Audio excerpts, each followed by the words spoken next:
the Denver Broncos just secured one of the greatest offensive minds of all time to be their head coach. Boom. In the offensive era of the NFL, when we have been stuck in the driest of droughts. So dry. Somehow, the Broncos, in the golden era of offensive football, have been abysmal. And we have been saying and pounding the table on this podcast year after year after year, they've got to get with the times. And so instead of, trying to go the young coordinator route or anything like that, the Denver Broncos said, screw all the games. Let's go right to the source and get one of the greatest offensive coaches of all time to come be our head coach, an extremely successful head coach, a Super Bowl champion. They talked about swinging big. It felt weird for a long time. I said I would recant the embarrassment. It's taken back. It looked odd, and I think, I mentioned it yesterday. It had something to do with the fact that they were so tight-lipped about it, so it led to rampant speculation.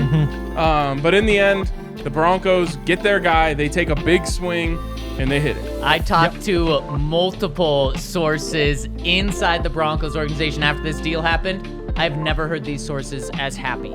Wow. Relieved is a huge word. Happy, giddy, excited, because this was something that they knew, Ryan. It was a massive home run if they could get it. They also knew they wanted to play this extremely close to the vest as possible, which they did, which people, including us, but everyone, was dunking on them because of it. Not Henry. I Not me. think he took a couple of shots. Hunting day. That was it. Well, there you go. There were some Hunting shots day. there. There were some Henry's shots. a liar. We all know this to begin No, with. I said they're doing fine. I still believe in hunting day. I have nothing to recant. It was the most stressful 2 weeks that they had, and it all paid off by getting one of their top two guys with Sean Payton. And why this is so big, Ryan, you hit it on the head. The Broncos have been in the Stone Ages when it's come to offense, and the time where offense has been easier than ever and more alive than ever. Not only do they get a fantastic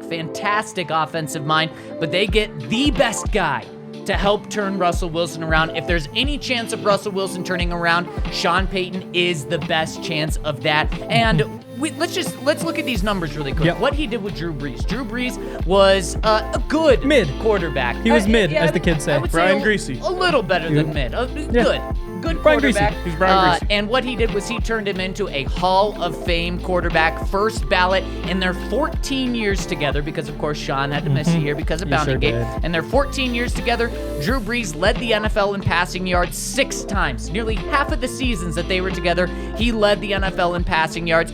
He led the NFL in passing touchdowns 3 times, and he had a passer rating north of 100 9 different seasons, and especially these most recent seasons with Drew Brees. I think it was like a 6 straight year run of Drew Brees having a passer rating over 100. Not only quarterback success, but success with a quarterback that is shorter. Sean Payton knows how to work with.